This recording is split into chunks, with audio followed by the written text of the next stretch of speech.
नमस्कार, प्रभा साक्षी देख रहे हैं आप। आपके साथ मैं हूं अंकित सिंह। बिहार एक्सप्रेस में आपका स्वागत है। बिहार की चुनावी लड़ाई की जो राजनीति है वो अब ज़बरदस्त तरीके से रफ्तार पकड़ते हुए दिखाई दे रही है। यही कारण है कि बिहार को लेकर हमारा चुनावी एक्सप्रेस भी अब ज़बरदस्त तरीके से आपके सामने नए नए खबरों के साथ पेश होता रहेगा।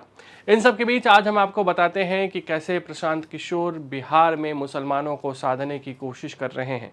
इतना ही नहीं, वो मुसलमानों को विपक्षी दलों की ही तरह भाजपा से डराने की कोशिश कर रहे हैं। प्रशांत किशोर ने मुसलमानों को लेकर एक बैठक की। उस बैठक में कहा कि भाजपा आज से 20 साल 25 साल बाद कैसी रहेगी, इसका तो रूपरेखा उन्होंने बताया ही। साथ ही कहा कि याद कीजिए, जब भाजपा में अटल आडवाणी की जोड़ी थी तो अटल बिहारी वाजपेयी को नरम हिंदुत्व का चेहरा माना जाता था, लेकिन आडवाणी को हार्डकोर हिंदुत्व का चेहरा माना जाता था। लेकिन जब नरेंद्र मोदी आए तो नरेंद्र मोदी की तुलना में आडवाणी जो है सॉफ्ट हिंदुत्व वाले चेहरे हो गए और नरेंद्र मोदी को हार्डकोर हिंदुत्व का चेहरा माना जाने लगा। लेकिन आज से 10 साल 15 साल बाद हो सकता है नरेंद्र मोदी अच्छे लगने लगें और दूसरे कोई नेता योगी आदित्यनाथ का नाम लेते हुए उन्होंने कहा कि ये हार्डकोर हिंदुत्व का एक बहुत बड़ा ब्रांड बन सकता है। उन्होंने ये भी कहा कि बिहार के लोग बदलाव चाहते हैं। 60% लोगों का मानना है कि बिहार में बदलाव होना चाहिए। बिहार में 30 से 35 सालों तक लालू और नीतीश का राज रहा है। अब बिहार के लोग बदलाव चाहते हैं। शिक्षा के क्षेत्र में बिहार में बड़े बदलाव की ज़रूरत है। वो लोगों से लगातार अपील भी कर रहे हैं कि आप अपने बच्चों का भविष्य देखिए। आप ये देखिए कि लालू और नीतीश ने अब तक क्या किया है और इससे हमारे बच्चों को क्या लाभ हुआ है और क्या नुकसान हुआ है। साथ ही साथ प्रशांत किशोर जो लगातार मुद्दे उठाते रहे हैं वो भी अब ज़बरदस्त तरीके से उठा रहे हैं। सुनिए आज प्रशांत किशोर ने क्या कुछ कहा है। नहीं, पहली बात तो मैं कोई सीमांचल पहली बार नहीं आया हूँ। सीमांचल कई बार आ चुके हैं हम लोग। जिस बयान का आप हवाला दे रहे हैं उसमें मैंने ये समझाने की कोशिश की है कि जो भाजपा की लीडरशिप है उसका एवोल्यूशन कैसे होता है, कैसे हो रहा है।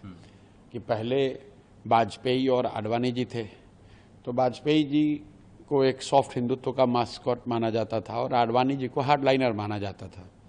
आज के तारीख में अगर आडवाणी जी और मोदी जी की तुलना करेंगे तो जो लोग जो आडवाणी जी को हार्डलाइनर मानते थे वो आज उनको सॉफ्ट मानेंगे मोदी जी के मुकाबले। तो मैंने ये बताया कि आने वाले समय में व्यक्ति कोई भी हो, लेकिन जो भाजपा की लीडरशिप की ट्रेजेक्ट्री है वो क्रमशः और हार्डलाइनर की होती जाएगी।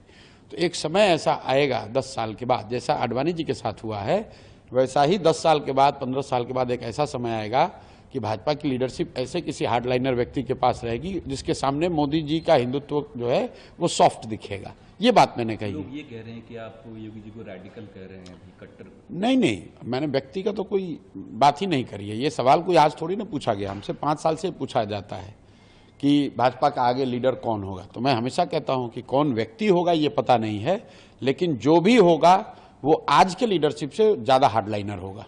बिल्कुल। पिछले कई महीनों से मैं जो बात कह रहा हूं, जो हम लोग देख रहे हैं जमीन पर, बिहार में बदलाव निश्चित है, उसको कोई रोक नहीं सकता है। 60% से ज़्यादा लोग, चाहे वो किसी जाति के हों, धर्म के हों, वर्ग के हों, किसी दल के समर्थक हों, बदलाव हर व्यक्ति चाहता है। लालू नीति से छुटकारा चाहता है। 30-35 साल से जो व्यवस्था चली आ रही है, लोग उससे आगे बढ़कर एक ऐसी व्यवस्था चाहते हैं जिसमें जाति, धर्म, नाली गली, 5 किलो अनाज से ऊपर उठकर यहाँ बिहार में भी शिक्षा, रोजगार की बात हो, पलायन रोकने की बात हो, तो वो स्पष्ट है।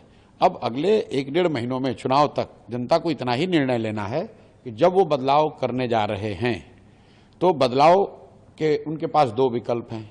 या तो 15-18 साल यहाँ पर शासन करने वाली कट्टा और जंगल राज वाली पार्टी राजद को वापस से मौका दें, या बिहार के 1 करोड़ लोगों ने मिलकर जो नई व्यवस्था बनाई है जनसुराज, उस पर दाव लगाएं।